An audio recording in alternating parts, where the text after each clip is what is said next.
Private Lender Podcast, Episode 80. The Private Lender Podcast quote of the day comes to us from Peter Lynch, who said, "If you're prepared to invest in a company, then you ought to be able to explain why in a simple language that a fifth grader could understand, and quickly enough so the fifth grader won't get bored." This is the Private Lender Podcast, the show that shares practical advice and know-how for new and seasoned lenders. From private mortgages on single-family houses to joint ventures on commercial projects and beyond. Discover details about investment vehicles that you won't find at your local bank or online broker. Listen and learn from private lenders and real estate investors, as well as from professionals and entrepreneurs, as they share the details, strategies, and the insight that allows for successful and prosperous lending. Now, get ready to increase your ROI. Here's your host, Keith Baker.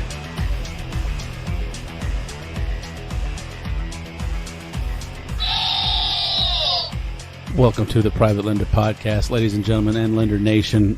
And first and foremost, congratulations to the U.S. Women's National Team for taking the World Cup, their fourth World Cup, if I'm not mistaken. So congratulations, and thanks for representing the USA in such grand fashion. You're listening to episode 80 of the Private Lender Podcast, and I'm your host, Keith Baker. Today I have a very special guest, Quincy Long, the founder and creator of Quest Trust Company. As many of you know, that is the self-directed IRA custodian that I use because they're in my hometown, and the whole reason why I am a private lender because of Quest Trust Company and all the great education and networking that they've provided their clients over more than a decade now, a lot longer than that. So I'm going to have Quincy talk about his due diligence process when he makes a loan, a private loan, and also we get into ask him a little bit about when he lends across state lines, some of the good and the bad there, and what he does to help, mitigate risk and make himself feel comfortable with making that loan across state lines. But before we get into that, I do want to mention that this episode is sponsored by Quest Trust Company and their self-directed IRA Expo, which will be held in my hometown, Houston, this August 23rd through the 25th, 2019. You can go to privatelenderpodcast.com/expo to get the links to the ticket and use the PL podcast as your discount code, and you'll receive 25% off of your ticket. So privatelenderpodcast.com/expo and use PL podcast as your promo code. So, all right.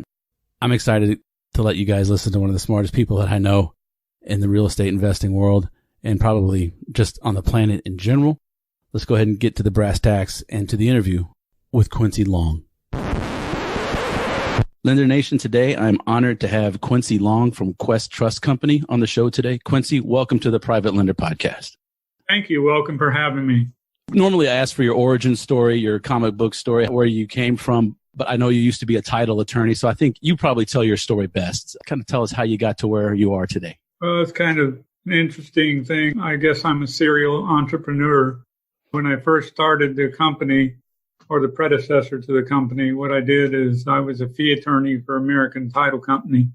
And so I closed lots of real estate transactions and had a self-directed IRA. And the guy that says, I'm not only the president of Hair Club for Men, well, whatever he says, I'm a customer. Also a client, yeah. I had a self-directed IRA and I had all these real estate contacts. And basically one day, my third-party administrator at the time said, hey, we wanted to assign affiliate offices throughout the country. And I said, sign me up. I'm bored with what I'm doing. Really had no idea that was my interview. But anyway, fast forward, here I am after many long years and lots of twists and turns with Quest Trust Company, a Texas trust company and direct custodian. I fault you for getting me into private lending because it was that predecessor company, I want to say it was 08 or 09, where I came to the free education that you guys were putting on in that little triangle room that held about 12 people. A while ago, we got most of the first floor of the building now. Yeah, I know. Yeah, it's you guys the Quest Trust is pretty much the first floor, and your education room is huge with lots of IT and everything. But it was those classes that I went to and took my wife to and said, hey, we need to do this self-directed thing, and got me going. And here we are over a decade later. Better than the bank, right, buddy? That's it. I always like to ask people, who's the bigger crook, the man who robs the bank or the man who owns it? there's really no since I'm almost sort of a bank, I'm going to say the man who robbed. The man who robbed, because what he does is illegal, and the owner, what he does is completely legal. Why not, as just normal citizens, people out there, we can run the same game with the same rules that the banks do? Well, exactly. Once I figured out how the banks made money, I said, that sounds like a good plan. Yeah, it's a pretty good business model, isn't it? Yeah. So, all right. Today, I wanted to bring you on because one of the facets that I like to talk about is the diligence when looking at a private loan or lending to somebody. Mm-hmm. And I always give credit to Quest for shaping my criteria, which came from protect yourself first, get the return of your investment first before you worry about the return on it. If you don't mind, I would just like the Lender Nation to hear from my mentor about due diligence and where you start. That's a great question. And the first thing you said is correct. You got to do due diligence, or as I put it, do the do. You got to do the do. D-O, the D-U-E, right? That's right. Do the do. So remember, always do the do. So, but I think a lot of people miss, and including me, so I'm talking from the school of hard knocks here, is that you've got to do two different kinds of due diligence when you're talking about lending. And so the first should be obvious to everybody listening, which is you do due diligence on the property and on the repairs to be done with the property and the deal itself, if you will. But there's a second and really far more important due diligence task, and that is to do due diligence on the person you're interacting with, whether that's a loan or a real estate transaction or a private entity investment or whatever. Your most critical due diligence is the person. I think a lot of people miss that. And just to give you one example without berating the point, I had a deal that didn't go quite according to plan. But this guy kept pushing me to loan him money. And I kept saying no because he would give me these stupid deals. And I kept saying no. Well, so finally he came up with a nice house in Kingwood, northeast of Houston. And he wanted $215,000. I said, no, I'll loan you $200,000. Well, that was fine. So we did the deal and my deed of trust was recorded. Unbeknownst to me, 4 days later, he went to a different title company and using the gap in recording and borrowed another $215,000 from somebody else. And 10 days later, sold it to homeowners with 30-year financing, saying he was going to pay me off and forgetting to mention the other $215,000. Plus, I later found out he had co-ventured the transaction with another bidder at the foreclosure sale and took $100,000 from him. So all in all, he took like $465,000 from people for a $100,000 investment. I knew that I've had other incidences, but that really reinforced for me the need to do due diligence, because what happens, especially when you're new in investing, you meet these guys, you think, wow, they're great. They're just wonderful. I guess I can lend my money to them. They just really don't do the checking and the due diligence that they should do, and then leads to some unpleasant circumstances. Yes. I love that example, and I'd like to key in on that one that you just gave. In terms of looking back, looking forward, what steps could you or would you have taken, knowing what you know now? Yes. Well, I always advocate doing a little checking. For example, if you want to check for lawsuits in the county where you're doing the deal, and if the person or entity is somewhere else, also the county there. So that's one thing you do.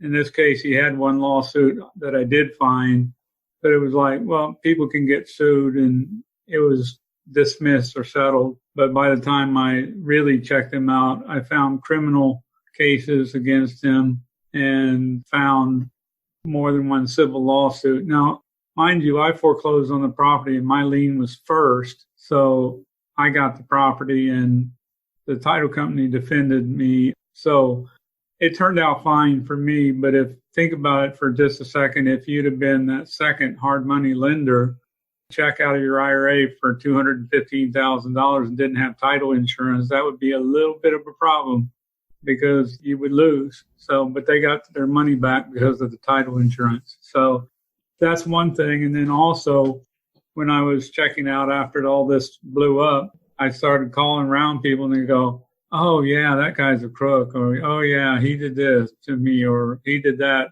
And I thought, well, what the heck? So that's another thing you do is you check around. We live in a small world.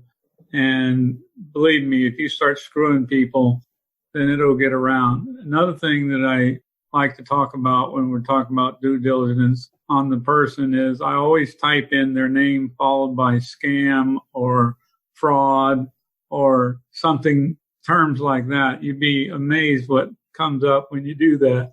So again, it's a small world and Mr. Google can figure out what you're doing.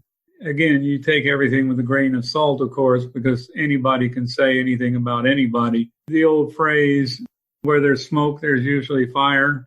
It's true. And so that's kind of my take on the personal due diligence. Now, the property due diligence is obvious, I think, in my mind. You check the comps, right? You check and don't rely on somebody else to give you the comps. I've found a lot of private lender borrowers, they run these ridiculous comps.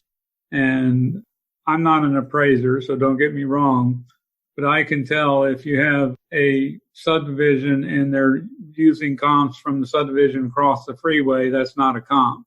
So also you have to check whatever the comps are. And when I say comps, you got to verify, like this house over here has marble and your house has laminate countertop.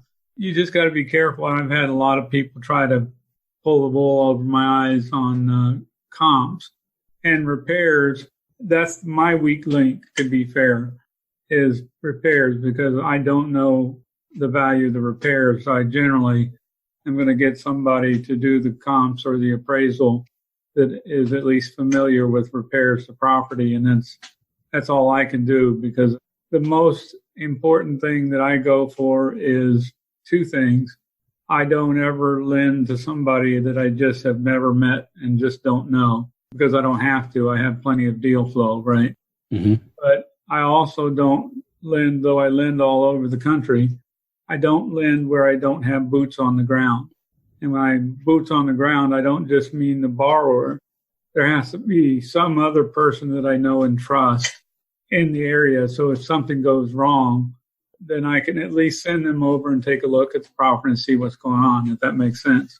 It absolutely does. And one of the things I'm gearing up towards in a future episode is lending out of state when you're not physically there.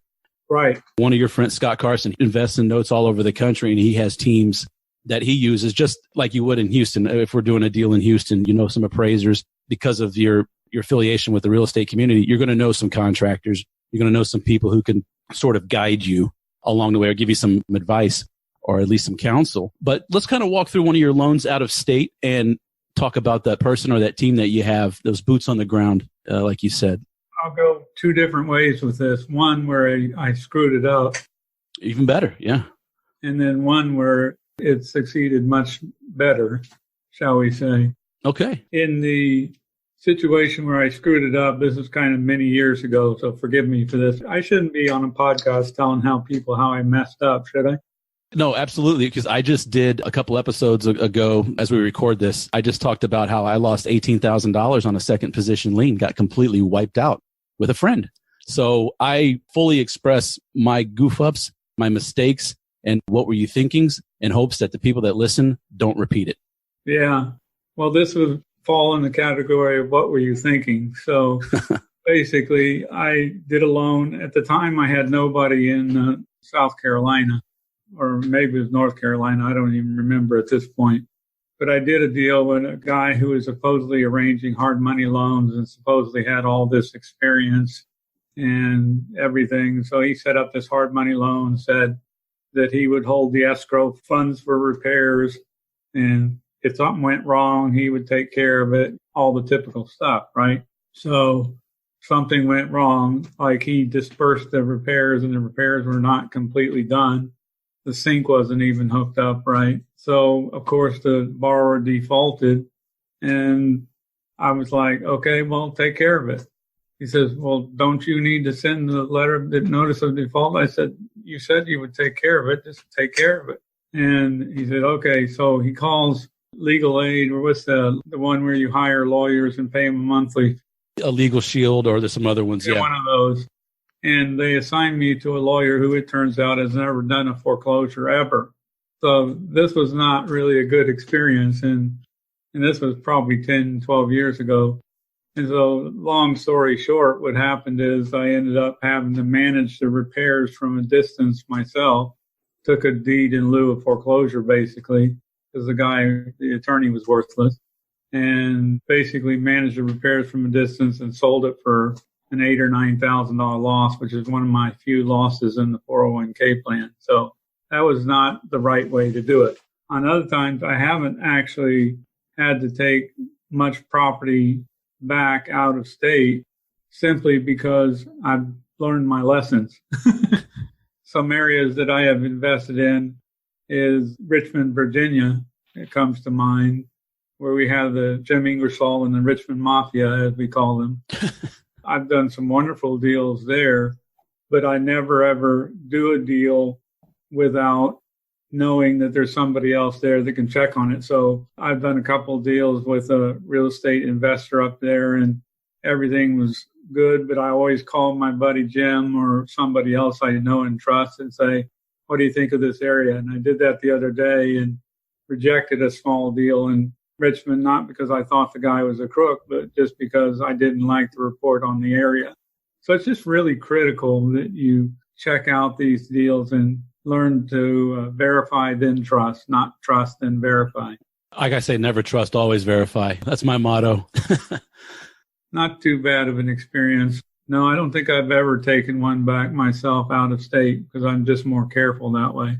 Right. And this is an investor friend that you rely on in the Richmond area to give you that information? Well, I have probably 20 or 30 people in the Richmond, Virginia area that would do me the favor of driving by the house and at least assessing it or doing whatever. So I find that to be critical.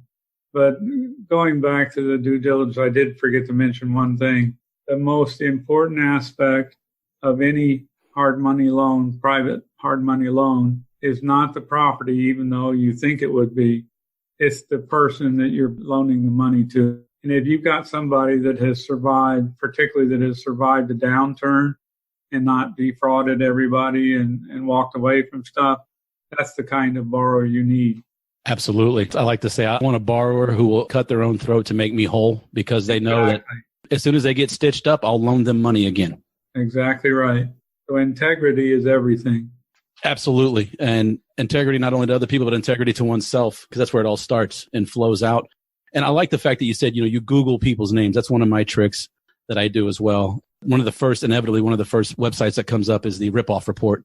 Right. So you'll see the coaches or the consultants that people were upset against. Someone asked me, I don't normally require background checks because I live mostly local in my backyard to people I know. But in a sense where you don't, if you're loaning out of state, then I would almost certainly suggest or require that a background check in their local county, federal, deficiency judgments, lawsuits. I mean, everybody's going to have their own criteria. I loan more on people that I know, like, and trust. And if you're coming to me for the first time for a loan, we better have known each other for a few trips. We've gone on financial friends network trips or something like that. I just don't open my checkbook and do it to anybody. You just laid it out very simply and said it beautifully. People always come, as soon as they hear you have a self-directed IRA or that you're a private lender, the hand is out and what are your terms? So I was like, no, you got to romance me a little bit. We need to know a little bit more about each other because the way I look at it is the same as you do. There's the property and the person, but I look at the person first, but I also look at their process, right? So if somebody's a landlord and they want to start flipping, not with my money. Exactly. If they want to go in and say, hey, I'm going to flip this house, there's plenty of hard money brokers out there that'll be more than happy to help them out and to help them be successful. That's exactly right. If the borrower is going outside of his normal area of expertise, that's no good. I had a deal one time where I loaned money to a guy and he had borrowed money from me quite successfully, 3 or 4 loans, I think, and they were always on pretty houses. And he lived in California, in Houston. Then he came upon this property that had 4 very small houses on one lot. And they were in, the less socioeconomically advanced areas, i.e. the hood. I said, I don't know about this. I like the borrower, but not the property. But luckily, I got a personal guarantee from his rich daddy. And when the loan went south, after he made all of his payments, every one of them, I think he thought I'd take the property back. But instead, I wrote a letter I had my attorney write a letter to him and to his daddy saying, I'm going to sue you in Houston and domesticate the judgment where you've got millions of dollars in California. And a week later, I got a check. Imagine how things happen that quickly. That is funny. So you took a personal guarantee from the dad. That was one of your rules that you taught me early on, was if you're lending to an entity, make sure you get a personal guarantee. Absolutely. That is one thing I've always stuck by that I learned from you guys at Quest. And it's a great, solid piece of advice. The other thing is, if it starts going south, start taking action immediately, because you can always stop something once you start it, but you can't finish it until you begin it, right? That's correct. That's one of my little catchphrases there. You can always stop something once you start it, but you can't finish it until you begin it. So that goes with landlording and lending and a lot of other things. If you think it's going south, start the process and then stop it later if it works out. It's a lot easier to call the attorney the day of the auction in the morning and say, hey, nope, it's all good, cancel it. Right. Than it is to go 6 or however many months with a bad note. My landlording experience, I was so kind, I gave somebody 5 months of free rent. He filed bankruptcy. Very kind. It was very kind of me. But that was my lesson learned. Fortunately, I didn't learn that lesson on a note or a loan. But again, going back to what you used to teach or still teach there at Quest is start immediately. The second, if the day that payment is late, start the process because you can always stop it. Yeah. And I tell you, a friend of mine put it this way, that if you're going to have to rip off a Band-Aid, you better do it now because it ain't getting better. That's true. Yeah, that is true. So outside of colleagues, investors, or friends, are there any other people that you recommend having boots on the ground, away, realtors, for example, or appraisers? Well, that could be them. I have tended not to use realtors, or I don't know the appraisers. I make sure appraisals are done, but I don't know the appraisers. And I always check the appraisal over because I know enough to know how to look at an appraisal, but that's all. I'm not an appraiser. But I think a realtor can be quite useful if you know one in the area. I think investors think differently than realtors do typically. And obviously there are realtors that are investors, but the investor mindset is just something completely different than your average human being. It's not better or worse. It's just different. So I tend to have due diligence partners that are investors like me. And that's who I like to use just personally. Yeah, likewise, because I've had some people reach out to me and say, hey, do you loan in Illinois, Kentucky, Iowa? And I tell them not yet. I'm still learning how to crawl before I walk across state lines. And it's all about comfort for me because I'm not there. I like to see and touch the property. I like to drive by it myself. I've invested in some less than desirable areas, but I knew that going into it. And when I drove through the area, everything kind of seemed to fall in line. Well, I've made some good money in less desirable areas too. But at this point, if I drove through a less socioeconomically advanced area, I'd probably have like this target drawn on the back of my head on my bald spot. Well, wait a minute, I have no bald spot, but whatever. Because if I'm driving down through there in my Lexus, it takes a certain type of personality to do that, which I no longer have. So I have, like you, made in the past a lot of successful real estate deals in those areas. It's just at this point in my life, it's not something I should or want to do. But make an interesting point. A lot of people say, well, let's loan just in the local area. And I think that's perfectly valid theory. But in some sense, you're limiting yourself to deals which are really good. But in order to lend out of state or out of your area, you do have to have a network. I'm famous, Keith, as we're saying, your network is everything.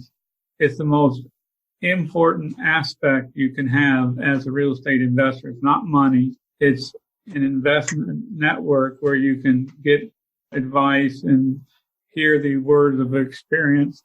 Because you know what experience is. You've probably heard me say this before. You know what experience is, don't you? Go ahead and tell the listeners. Yeah, it's what you get right after you need it. Yeah. So if you have a network, you can actually rely on other people's people's experience, but then also you meet people from other states and other areas. Like one time when we had the flood 3 years ago in the Houston area, we had the flood and I didn't invest in fact, I haven't invested since the flood, Harvey, in the Houston area because there are some disruptions in the real estate market, as you can imagine, with all those flooded homes. And I still haven't returned to lending in the Houston area. I go other parts of Texas and various other states where I have the boots on the ground. But it allows you to have a broader spread of where you lend, which usually is diversification, is a good thing. And so I would encourage anybody to build the network, come to the Financial Friends Network, come to the Quest Expo and just meet other people and don't jump into bed with them right away, but be there. And by the way, networking is not, I'll say what it's not. It's not collecting somebody's card and sticking it in a folder. Networking is a process.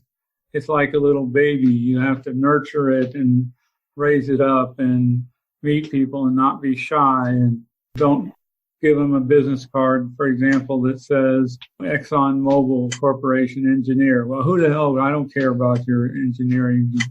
I want to see real estate investor. I want to see you be not shy. I want to see you wear bright pink shirts and meeting. And I put it this way, and I'm a church going man, but everybody in my church more or less knows what I do, and I never say a word about it. It's got to be obvious to people what you do without you having to brag on it. You got to have an elevator speech. I mean, there's 100 things you do to build your network. But that is where the center of real estate investing is building a network.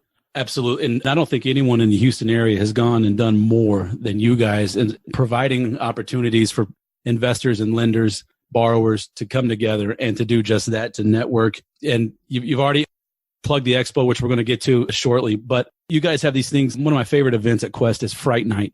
And you get to dress up. People are in Halloween. It's always in October. Yeah. But they have people come up on stage and tell their horror stories of, deals gone bad.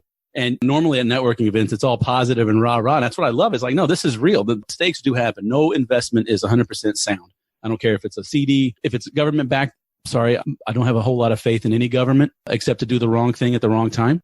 So having a FDIC insurance really doesn't make me feel all that much better.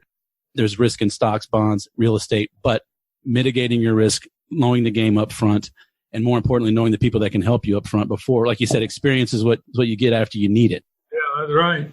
And by the way, Quincy has a lot of cool little terms and phrases that he'll throw out. Well, fortunately, he's built Quest Trust Company up to where he doesn't have to teach very many classes anymore. But I remember a time when you were hustling every Tuesday and Thursday night and Saturday afternoons. Options next week. Yeah. See, he's still teaching. I'm still teaching. That's really good. But while we're on the expo, let's talk about that, because last year you had your first one up in Dallas, and I was lucky enough. I was able to get a booth and attend. It really just blew my mind. What an incredible weekend. And this year it's in Houston, which makes me even happier. Yeah, me too. And you too. But it's not just for real estate. Obviously, there's a lot of real estate centric topics. I'm going to say something maybe a little bit off color, but to some people, but I won't curse. But I remember taking a class, and your brother Nathan was teaching years ago. Why did I know the off color part was something my brother said? So he'll be coming on in a few weeks too. But Nathan was talking about, at the time, one of Quest's most successful investors was not a real estate investor, had nothing to do with property, but actually worked with horses and was able to purchase horse semen with his IRA and turn around and make profit by selling it to other people to inseminate their mares. And it was funny because here's a whole room full of real estate people, and you could just tell the air just went right out of the room. Like, do I need to get into horses? Or what? It was a funny moment when Nathan was like, no, I'm dead serious. Like, this is one of our. We had somebody do exactly that. Yes, I like self-directed IRAs because I can make private loans out of it, but I can also invest in LLCs, private companies. There's a whole smorgasbord of things that the IRS will allow you to invest in, and Quest is there to help keep you safe. Well, the thing is, you talked about there's always risk in everything, and you're right. What the best use of a self-directed IRA is for is to invest in what you know best. And by doing that, in your case, it's hard money, private money lending. In doing that, ameliorate or reduce your risk and are able to diversify.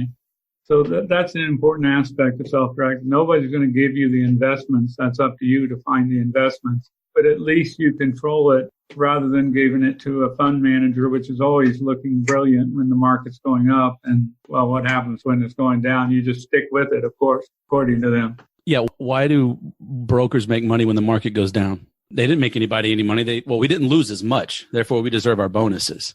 That's always never clicked in my head. But the other thing that you mentioned is diversity. And that's why I'm looking at going across state lines because, as you know, Houston, we're very dependent on energy, oil, gas. And we can throw renewables into that as well. And I know you remember the 1980s like I remember the 1980s. I certainly do. It was not a happy time.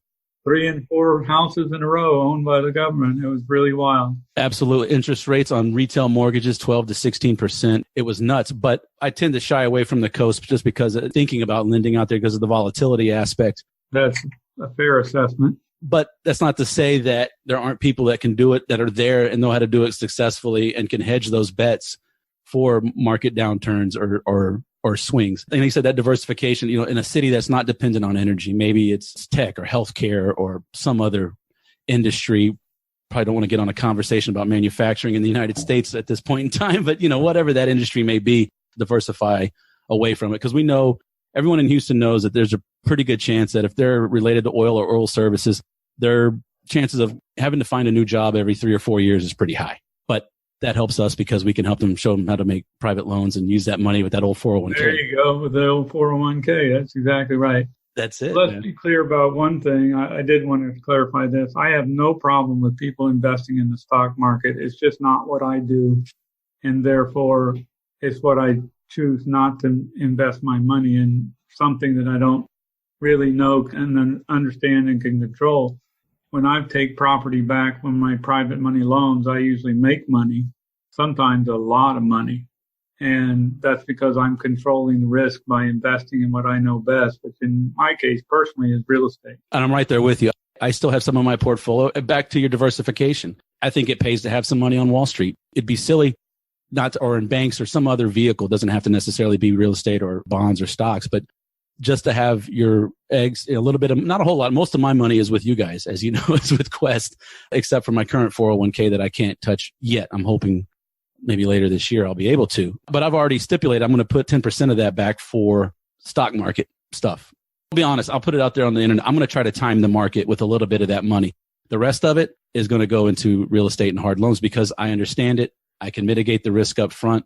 If I don't like the deal, I can lower my loan to value, require more skin in the game from the borrower. If it's a dodgy deal, one of my best deals, I told the borrower, I said, look, if this thing appraises at $150,000, I'll loan you the 70. It was a small strip center over in Texas City. And the appraiser came, his dad was a commercial appraiser. I said, no, you can't use your dad. We got to use an independent third party. He was like, that's fine. Picked the appraiser. He paid for it. And the property came back appraised at $305 as is. I guess I would have made that loan too. I looked at him. I said, look, you can default on this loan. Well, I tell my borrowers that all the time. Yeah.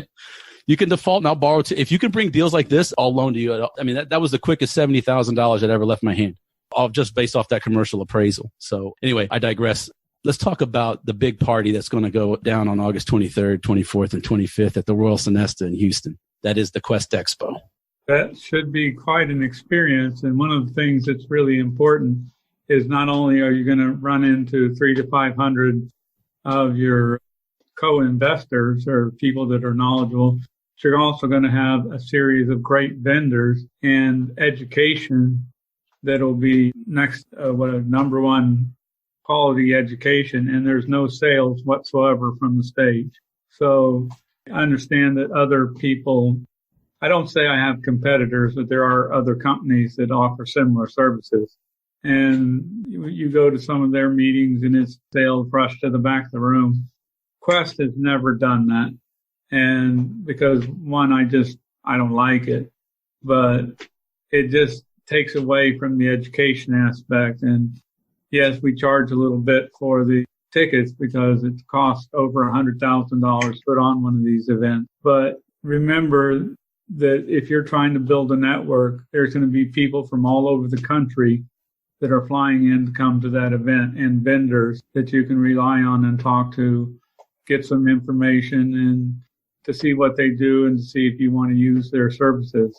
So I think it's going to be an incredible, important event for people to attend if they want to build a network and get great information without being sold to constantly, if that makes sense. No, absolutely. And I can vouch for that. As much as the education classes I've gone to at Quest, and unfortunately not as many these days, but never a sales pitch. If somebody has a service or a product you're interested in after the fact, that is welcome. You can contact them, but nothing is sold. Last year, nothing was sold on stage at the Quest Expo. And it was really, even the lunches were incredible. There was a lot of great vendors. I interviewed some of them after the expo, met them. Larry Goins, one of them. The first bit of real estate education I ever bought came from Larry Goins. And when I saw him, I almost bear hugged him and said, I'm not letting go until you get on my podcast. Oh, he's quite a character. I like Larry. Yeah, he is. And it's going to be even bigger this year. It was a good size last year, I thought. First time, inaugural event.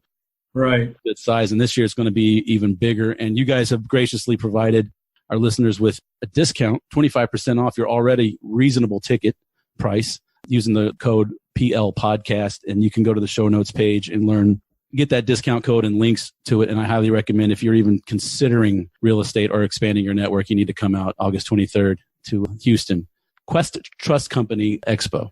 And obviously you'll have a lot of people from Houston, but think about what I just said. People are so interested in this event that they're flying in from all over the country to attend it. Now, if you go somewhere where people find the value so high that you actually go and fly somewhere and pay for hotels and flights to go there, it ought to be an event that you probably should be at. No, absolutely. Not only do people come in from all over the country, I met people from across the world, last year's Quest Expo. So there were some people from New Zealand and I want to say from England as well. Yeah, no, it's a great time. You'll get to see the man himself. Are you going to speak, Quincy? Oh, yes, they'll assign me something. I'm sure they already have me assigned a topic, but I always think it's amazing that the night before, I've been so busy the night before, and when I've had several months to prepare for the speech. So I rarely prepare for anything anymore because it really doesn't do any good. It just puts stress on me. And so I've done this enough. I usually just wing it. I think you'll be okay.